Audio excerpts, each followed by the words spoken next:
નમસ્કાર વિદ્યાર્થી મિત્રો, હું ચેતન પ્રજાપતિ. આજે આપણે બિન સચિવાલય ક્લાર્ક 16/10/2016 નું પેપર સોલ્યુશન કરવાનું છે, જેમાં આપણે મેથ્સ પ્લસ રીઝનિંગના પ્રશ્નો ખૂબ જ ટૂંકી રીતે, સરળતાથી, સહજતાથી, શોર્ટ ટ્રિક્સ મેથડ સાથે તેના કેવી રીતે જવાબ આપી શકાય તે આપણે સમજવાના છે. મિત્રો, આપણે જુદી જુદી પરીક્ષા, જે સ્પર્ધાત્મક પરીક્ષાઓ છે, કોમ્પિટિટિવ એક્ઝામ, તેના પેપર સોલ્યુશનના વિડીયો મૂકી રહ્યા છે. તો તે તમામ વિડીયો તમારે ખાસ જોવા તથા તમારા જે ફ્રેન્ડ સર્કલ છે, જે જુદી જુદી સ્પર્ધાત્મક પરીક્ષાઓ આપે છે, તેમને શેર કરવા તથા જો વિડીયો તમને ગમે તો તેને લાઈક પણ તમે કરી શકો છો તથા જો ચેનલને સબસ્ક્રાઇબ ન કરી હોય તો ચેનલને સબસ્ક્રાઇબ પણ કરી દેજો. તો આજનો આપણો ટોપિક છે બિન સચિવાલય clerk paper solution 16/10/2016 maths plus reasoning. તો ચાલો શરૂ કરીએ. તો પ્રથમ પ્રશ્ન છે મિત્રો, એક પરીક્ષામાં એક વિદ્યાર્થી 32% ગુણ મેળવતા 20 માર્ક્સ ઓછા મળવાથી નાપાસ થાય છે, ત્યારે બીજો જે વિદ્યાર્થી છે તે 42% ગુણ મેળવે છે અને પાસ થવા માટેના લઘુત્તમ માર્ક્સ કરતા 30 માર્ક્સ વધુ મેળવે છે. તો ટોટલ પરીક્ષા કેટલા માર્ક્સની હશે તે પ્રશ્ન છે. ટકાવારીનો પ્રશ્ન છે મિત્રો. સ્ટેપ બાય સ્ટેપ મેથડ કરીએ તો ખૂબ જ લેન્ધી પ્રશ્ન છે, પણ તો એ આપણે ખૂબ જ ટૂંકી રીત, શોર્ટ ટ્રિક્સ મેથડ સાથે સમજીશું. સૌપ્રથમ રકમને સમજજો કે જે વિદ્યાર્થી છે તે 32% ગુણ મેળવે તો 20 માર્ક્સ ઓછા મળે છે. 32% ધારો કે એને ગુણ મેળવ્યા તો 20 માર્ક્સ ઓછા છે, એના 20 ગુણ ઓછા મેળવે છે. તથા બીજું વાક્ય છે, જો 42% માર્ક્સ મેળવે તો લઘુત્તમ માર્ક કરતા 30 માર્ક્સ વધુ મેળવે છે, ટૂંકમાં 30 ગુણ વધુ મેળવે છે. તો પેપર કેટલા માર્ક્સનું હશે? તો મિત્રો અહીં બરાબર સમજો, અહીં 20 માર્ક્સ ઓછા છે અને 30 માર્ક્સ વધુ છે, એટલે તફાવત જે છે તે 50 માર્ક્સનો થયો. બંનેનો જે ગાળો છે તે 50 માર્ક્સનો થયો. 50 માર્ક્સનો ગાળો થઈ શકે. અહીં જે ટકાવારીની વેલ્યુનો તફાવત થશે મિત્રો, અહીં 32% છે, અહીં 42% છે, એટલે અહીં તફાવતમાં બાદબાકી કરવી પડશે. બંનેનો તફાવત અહીં 42 માઇનસ 32 10% થશે અને 10%ની વેલ્યુ 50 માર્ક્સ થશે. કુલ કેટલા માર્ક્સનું પેપર હશે? કુલ એટલે 100% મેથેમેટિક્સ પ્રમાણે તો 100% બરાબર કેટલા? 10% એ 50 તો 100% એ 500 માર્ક. માટે આપણો આન્સર આવશે 500 માર્ક્સનું પેપર હશે. એમાં કોઈ લાંબી ગણતરી કરવાની જરૂર નથી. પરીક્ષામાં ડાયરેક્ટ ખ્યાલ આવી જાય તમને. 42% માંથી 32% બાદ કરો એટલે 10%. 10% ને સરવાળો થશે કે 30 માર્ક્સ વધુ, 30 માર્ક્સ વધુ અને 20 માર્ક્સ ઓછા એટલે 50 માર્ક. એટલે 10% બરાબર 50 તો 100% બરાબર 500. તો આ પ્રમાણે તમે ખૂબ જ ઝડપથી જવાબ લાવી શકો. ચાલો બીજા પ્રશ્નો પણ લઈએ. ચાલો બીજો પ્રશ્ન સમજીએ. મિત્રો, જે બીજો પ્રશ્ન છે રીઝનિંગનો પ્રશ્ન છે કે અહીં કેટલાક શબ્દ સંખ્યા સમૂહ આપેલા છે, એ સંખ્યા સમૂહનો યોગ્ય વિકલ્પ પસંદ કરવાનો છે. તો મૂળભૂત અહીં એક સંખ્યા સમૂહ આપેલો છે, તે સૌપ્રથમ આપણે જોઈ લઈએ. એ પ્રથમ સંખ્યા સમૂહ છે 23, 29, 37. તો આના જેવો જ સંખ્યા સમૂહ 4 ઓપ્શનમાંથી કયો છે તે શોધવાનો છે આપણે. તો સૌપ્રથમ જે સંખ્યા સમૂહ આપેલો છે તે સંખ્યા સમૂહનું નિરીક્ષણ કરીએ. એ પ્રથમ સંખ્યા છે 23 એટલે 23, અને બીજી સંખ્યા છે 29 29, ત્રીજી છે 37 37. તો નિરીક્ષણ કરો, તમને બેઝિક કોન્સેપ્ટ ક્લિયર હશે મિત્રો કે જે સંખ્યાઓ આપેલી છે તે અવિભાજ્ય સંખ્યાઓ છે, પ્રાઇમ નંબર્સ છે. તો ટૂંકમાં અહીં જે સંખ્યાઓ આપેલી છે ઓપ્શનમાં, એમાં ત્રણેય પ્રાઇમ નંબર્સ હોય, અવિભાજ્ય સંખ્યાઓ હોય તેવો ઓપ્શન આવી શકે. તો પ્રથમ ઓપ્શન જોઈએ, 13 છે, 15 છે, 23 છે. 15 એ અવિભાજ્ય સંખ્યા નથી મિત્રો, એટલે આ ઓપ્શન આવી શકે નહીં. ચલો, અહીં છે 31, 37, 49. તો 49 અવિભાજ્ય સંખ્યા નથી, વિભાજ્ય છે. 7 × 7 49, માટે આ પણ આવી શકે નહીં. ચલો, અહીં જો ઓપ્શન બી છે 17, 21, 29. તો 21 એક એવી સંખ્યા છે અવિભાજ્ય સંખ્યા નથી, માટે આ ઓપ્શન પણ ના આવે, એટલે ડી ઓપ્શન આવશે.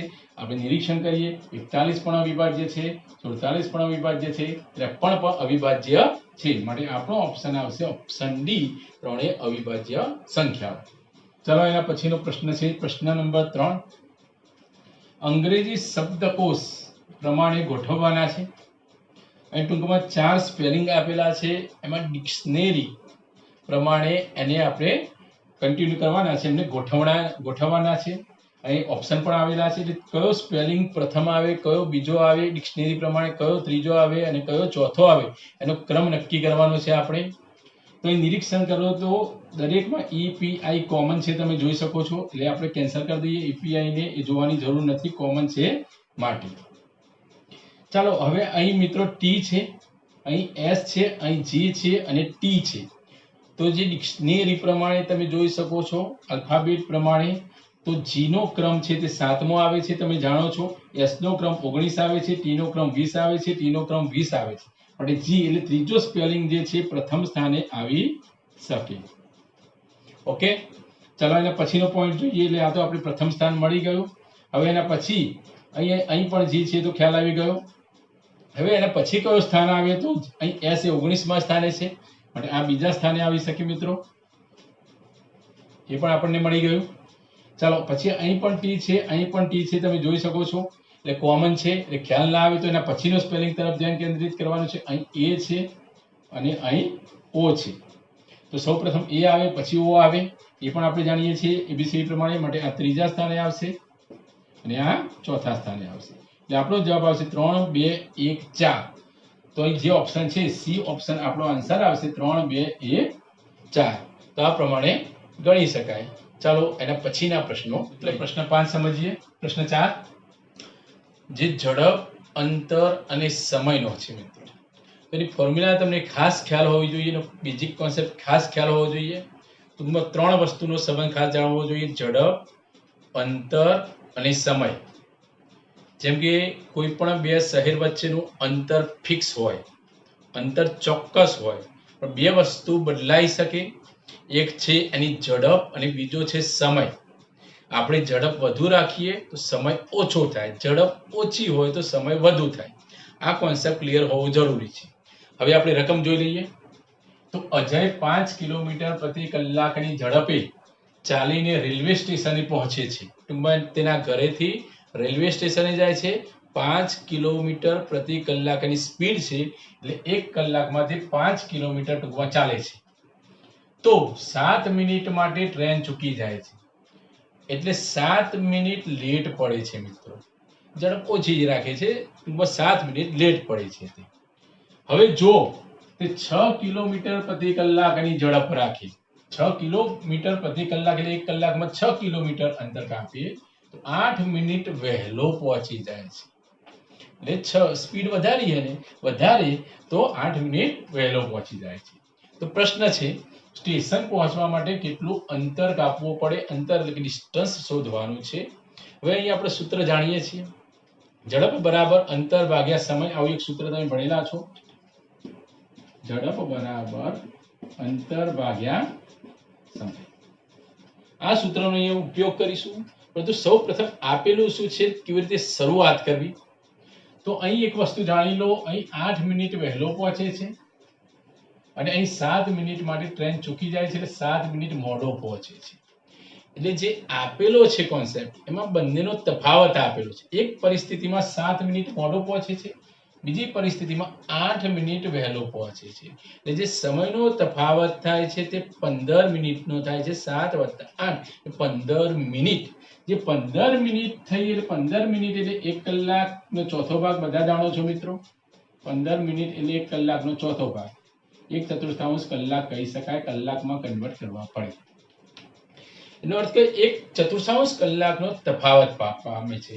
એ સમયનો તફાવત છે. તો સમયનું સૂત્ર શું થઈ શકે તમે જાણો છો, સમય બરાબર અંતર છેદમાં ઝડપ. અહીં લખું છું સમજૂતી માટે, સમય બરાબર અંતર છેદમાં ઝડપ. આ સૂત્ર તમને આવડે, ટૂંકમાં આના ઉપરથી જ કન્વર્ટ કરેલું છે, તો તરત તમે એનો જવાબ લાવી શકો. ચલો અંતર ખબર છે ના, તો અંતર ધારો કે x માની લઈએ, x અંતર કાપે છે. કેટલી સ્પીડ રાખે છે શરૂઆતમાં? 5 કિલોમીટર પ્રતિ કલાકની. માટે છેદમાં 5 લઈશું આપણે, કઈ ઝડપ આપેલી છે. ચલો બીજી પરિસ્થિતિમાં અંતર તો x જ વધશે, અંતરમાં કઈ ફરક ના પડે. ઝડપ વધારે છે, ઝડપ વધારીને કેટલી કરે છે? 6 કિલોમીટર ઝડપ કરી દે છે. એટલે ટૂંકમાં આ પ્રથમ સમય મળ્યો x/5, આ બીજો સમય મળ્યો x/6. બંને સમયનો જે તફાવત છે તે 15 મિનિટનો છે. 15 મિનિટ એટલે કલાકનો ચોથો ભાગ, એટલે 1/4. એટલે પ્રેક્ટિસ થયા પછી પરીક્ષામાં ડાયરેક્ટ આ સ્ટેપ જ તમારે લખવું પડે. આ તો ફક્ત સમજૂતી માટે છે. હવે શરૂઆત કેવી રીતે કરવી? તો ક્રોસ મલ્ટીપ્લિકેશન, અહીં 6x થશે, અહીં 5x થશે. ક્રોસ મલ્ટીપ્લિકેશનમાં અહીં લખું છું 6x - 5x ક્રોસ મલ્ટીપ્લિકેશન. છેદમાં ગુણાકાર 5 × 6 એટલે 30. અહીં આવશે 1/4. અને 6x - 5x એટલે x થશે મિત્રો. આ 30 ઉપર જાય એટલે 30 × એટલે 30. 30 નો ચોથો ભાગ બધા જાણો છો 7.5. માટે આપણો જવાબ આવે છે 7.5 કિલોમીટર અંતર હશે. માટે આ ઓપ્શન સી આપણો આન્સર આવશે. તો આ રીતે ખૂબ જ ઝડપથી, ફક્ત જો આ પ્રથમ સ્ટેપ છે, આ બીજા સ્ટેપમાં તો જવાબ આવી જાય છે.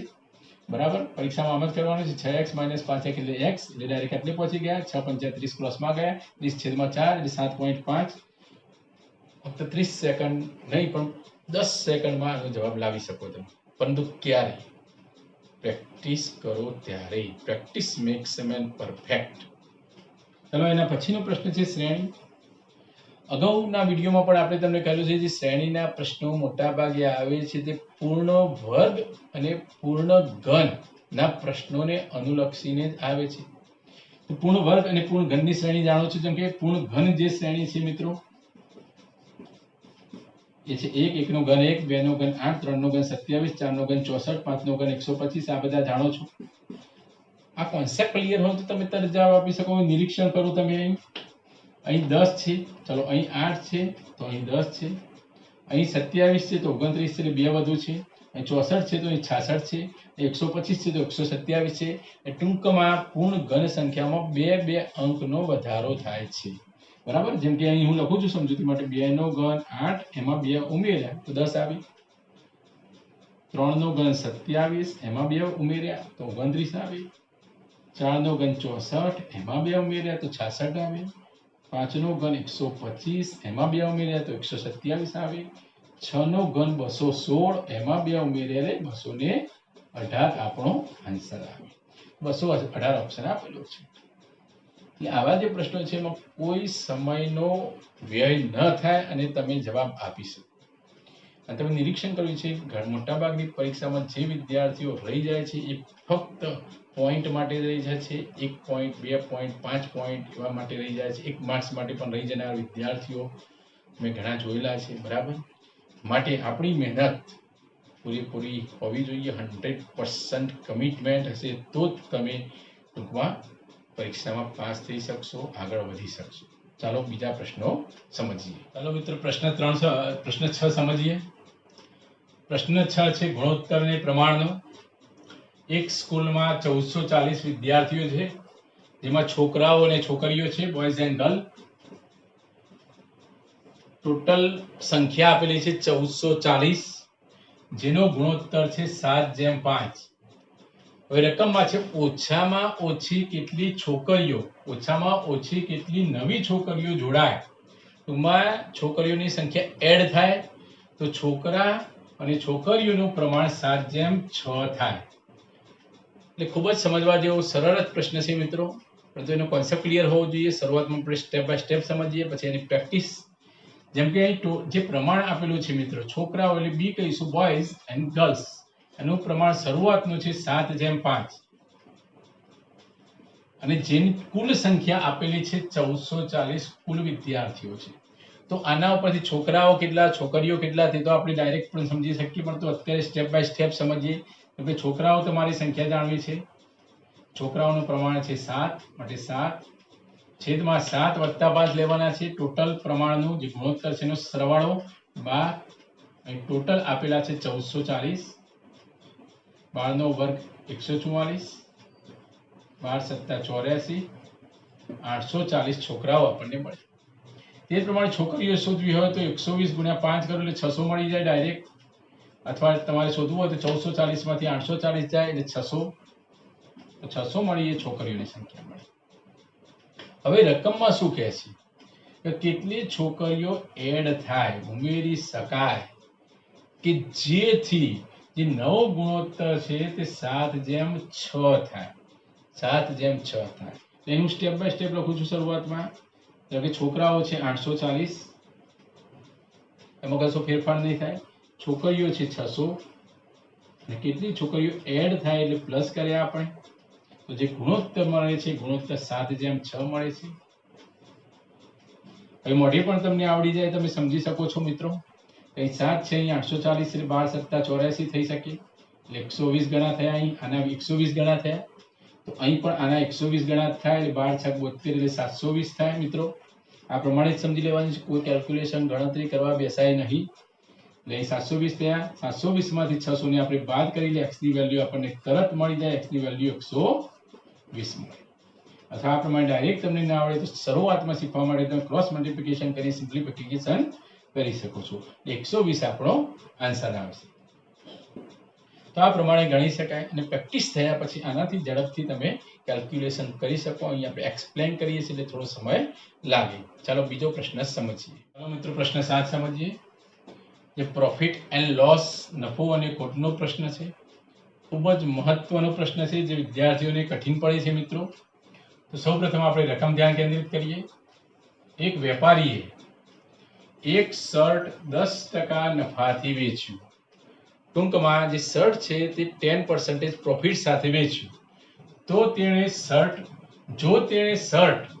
5% ઓછી કિંમતે ખરીદ્યું હોત અને વેચાણ કિંમત 56 રૂપિયા વધુ લીધી હોત, 56 કિંમત પ્લસ કરી હોય વેચાણ કિંમત, તો તેને 25% નફો થયો હોત, તો શર્ટની ખરીદ કિંમત કેટલી? તો મિત્રો બે વસ્તુ ખાસ સમજવાની છે. એક તો અહીં ખરીદ કિંમતની વાત છે અને બીજી વેચાણ કિંમતની વાત છે મિત્રો. ખરીદ કિંમત એટલે કે મૂળ કિંમત કોસ્ટ પ્રાઇસ, વેચાણ કિંમત સેલ્સ પ્રાઇસ એસપી, બરાબર. તો અહીં એક વસ્તુ સમજો, શર્ટ 10% નફાથી વેચ્યું. આનો અર્થ કે જો 100 રૂપિયાની શર્ટની ખરીદ કિંમત હોત તો 10% નફાથી શર્ટ વેચ્યું એટલે એ શર્ટ એને 110 રૂપિયામાં વેચ્યું હોત. કહેવાનો ભાવાર્થ એમ છે. હવે રકમનું બીજું વાક્ય છે, તેણે શર્ટ 5% ઓછી કિંમતે ખરીદ્યું હોત. આનો અર્થ કે 100 એ 5 રૂપિયા ઓછાએ ખરીદ્યું હોત. આનો અર્થ કે 100 રૂપિયાએ ન ખરીદ્યું હોત, 5% ઓછી કિંમતે ખરીદ્યું હોત, તો 100 ના બદલે જો 95 ખરીદ્યું હોત શર્ટ, તો તેને 25% નફો થયો હોત. 56 રૂપિયા વધુ કિંમતે વેચ્યું હોત, એટલે અહીં જે તફાવત છે 56 રૂપિયાને અનુલક્ષીને કેટલા મળે છે તે શોધવાનું છે. એટલે 5% ઓછી કિંમતે ખરીદ્યું હોત તો તેને 25% નફો થાય. શરૂઆતમાં જે નફો હતો એ 10% હતો, હવે 25% નફો થાય. એટલે 500 ના 25% તમારે પ્લસ કરવા પડે. આ 95 ના 25% પ્લસ કરવા પડે. 25% એટલે ચોથો ભાગ.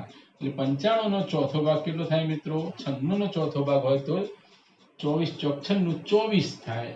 95 છે એટલે 23.75. ન ફાવે તો તમારે 95 ના 25% રફ કાર્ય કરી દેવું. આનો અર્થ એ થયો કે 118.75 રૂપિયા તેની વેચાણ કિંમત મળી. હવે રકમનું વાક્ય સમજીએ આપણે. તો અહીં જે વેચાણ કિંમતનો તફાવત કેટલો આપેલો છે, 118.75 માંથી 110 બાદ કરો એટલે વેચાણ કિંમતનો અહીં જે તફાવત છે મિત્રો 8.75 થાય. જો વેચાણ કિંમતનો તફાવત 8.75 હોય તો જે મૂળ કિંમત અથવા ખરીદ કિંમત છે તે 100 છે. મૂળ કિંમત 100 છે. ચાલો અહીં રકમમાં વેચાણ કિંમત કેટલી આપેલી છે? વેચાણ કિંમત 56 વધુ લીધી હોય, આનો કે 56 રૂપિયા વધુ કિંમત હોય તો મૂળ કિંમત કેટલી થાય? બરાબર. એકદમ સરળ છે, થોડું પ્રેક્ટિસ કરવી પડે. 56 × 100 કરીશું આપણે. 56 × 100 છેદમાં 875, એટલે 875 લખું છું, પોઈન્ટના 100 ઉપર આવશે. આનું આપણે સાદુરૂપ કરીશું. ટૂંકમાં 25 વડે ભાગ ચાલશે. 25 × 4 થઈ શકે મિત્રો. 25 × 100. 875 ને 25 વડે ભાગો એટલે 25 × 75, 12 વધ્યા એટલે 125, 25 × 5 125, 35 થાય. પ્રેક્ટિસ કરવાની. 35 છે, 56 છે, 7 × 8 એટલે 56, 7 × 5 એટલે 35 થઈ શકે મિત્રો. 20 × 5 100 થાય. 8 દુ 16, 16 ચોક 64, 64 એટલે 640. 640 આપણો આન્સર આવશે. ઓપ્શન સી જવાબ આવશે. બરાબર. તો આ પ્રમાણે સમજી શકો. જો તમને ખ્યાલ ના આવે તો આના આ પ્રશ્ન ફરીથી 1-2 વખત વિડીયો જોઈને તમે સમજી શકો છો. તો મિત્રો આ જે પ્રકારના પ્રશ્નો છે તે પ્રશ્નો સ્પર્ધાત્મક પરીક્ષામાં ખાસ પૂછાય છે અને આ પ્રકારનો જે પ્રશ્ન છે તે જીપીએસસી ક્લાસ 1-2 ની પરીક્ષામાં પણ ખાસ પૂછાય છે. તો આવા જે પ્રશ્નો છે તે વારંવાર ગણવા એટલે ઓટોમેટિક તમને આ પ્રકારનો કોઈ પણ પ્રશ્ન આવે તરત જ તમે ખૂબ જ ઝડપથી 25 થી 30 સેકન્ડમાં એનો જવાબ લાવી શકો છો. બરાબર. તો મિત્રો આ જે વિડીયો આપણે જે જોયો તે બિન સચિવાલય ક્લાર્ક 16/10/2016 નો વિડીયો છે અને એનું પેપરનું સોલ્યુશન છે. આ વિડીયો જો તમને ગમ્યો હોય તો તમે વિડીયોને લાઈક કરી શકો છો. સાથે સાથે તમારા મિત્રો જે હોય મિત્ર વર્તુળ તેમને શેર પણ કરી શકો છો અને ચેનલને જો સબસ્ક્રાઇબ ન કરી હોય તો ચેનલને સબસ્ક્રાઇબ પણ કરી દેજો. તો આજે આપણે આટલે સુધી જોઈએ છીએ. Have a good day.